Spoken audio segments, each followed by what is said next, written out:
खैरियत है? क्या हुआ? सुना है आप कुछ खा पी नहीं रही, सोचा जरा देख लूं कैसी हैं। अगर अब आप ठीक है तो कुछ बनाकर लेकर आऊं? बहुत शुक्रिया गुल, मैं बिल्कुल ठीक हूँ और मैदा भी अब काफी बेहतर है। मैं जरा ये बिस्तर समेट लूं। नहीं नहीं, मैं कर लूंगी, तुम रहने दो। तुम बताओ तुम कैसी हो? पता नहीं भाभी, अब तो खुद भी समझ नहीं आता कि कैसी हूँ। कुछ बुरा हुआ है क्या? जो कुछ हुआ वो तो जाहिर है। शायद अगर मैं कबूल करूं तो कोई मसला ही नहीं होगा। वक्त के साथ साथ दिल मान ही जाएगा। दिल के अंदर एक जोरदार चीख आती है। नहीं, ये सच नहीं है। ऐसे लम्हे में हिम्मत आती है और मैं खुद से कहती हूँ, जिससे मोहब्बत करती हो हर लम्हे उसका साथ दो। फिर क्या होता है? फिर वो कुछ ऐसा कह देता है या ऐसा कर बैठता है कि मेरी सारी हिम्मत बिखर जाती है। शायद उसका इरादा ऐसा नहीं होता, क्या मालूम, हो भी सकता है ना।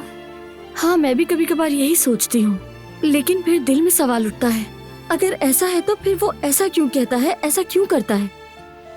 आखिर क्या वजह है ये सब करने की? समझ नहीं आता। बस तकदीर समझकर खामोश हो जाती हूँ। अगर तुम दोनों कहीं और होते, इस दुनिया से कहीं दूर, जहाँ कोई तुम्हारी मोहब्बत पर सवाल ना उठाए, कोई तुम दोनों से कुछ ना मांगे, तब तो सब कुछ अलग होता दिलान भाभी। मगर ऐसा मुमकिन है क्या?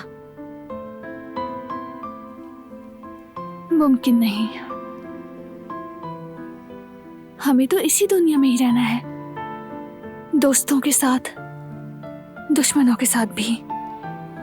बस मैं भी यही कहती हूँ, हमारी कहानी इस दुनिया में मुश्किल है और भाभी हम आप दोनों की तरह एक होकर दुश्मनों का सामना भी नहीं कर पाए।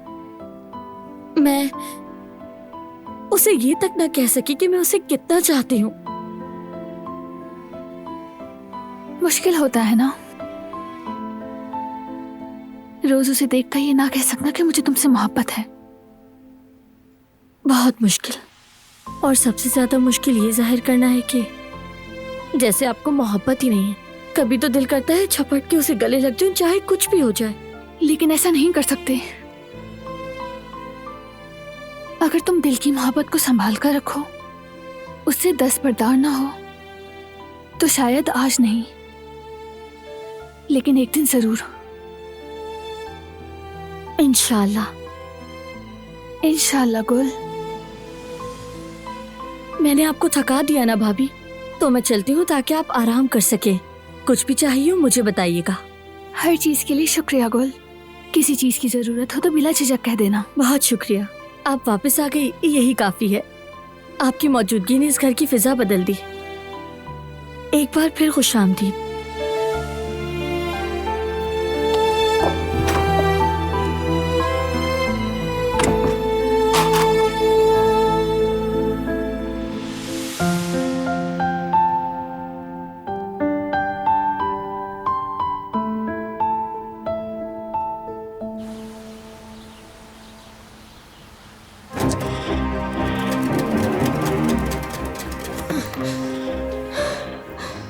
वो आएगी और बच्चे के दिमाग को उलझा देगी। कहती है कि छुट्टियों पर आ रही है। अरे कोई इंसान अपनी बेटी को सिर्फ छुट्टियों में ही देखने के लिए आता है क्या? नहीं नहीं, उसका ना मिलना ही बेहतर है, वरना वो मेरी बेटी की दुनिया को तहस नहस कर देगी, उसका दिमाग उलझा के रख देगी।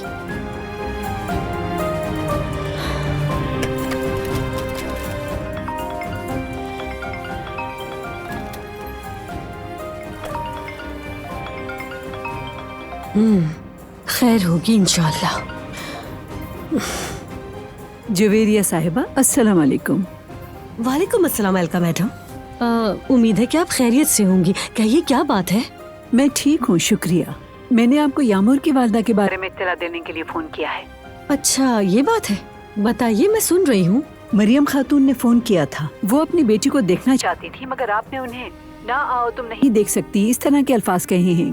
जी मेरी बात हुई थी लेकिन जवेरिया खातून, आप ये अच्छी तरह से जानती हैं कि आपको ऐसा कहने का कोई हक नहीं है। ऐसी उम्मीद नहीं थी आपसे। एलका मैडम, मैं जानती हूँ वो औरत कुछ ज्यादा ही गैर जिम्मेदार है। मैं आपको ये समझा नहीं पाऊंगी।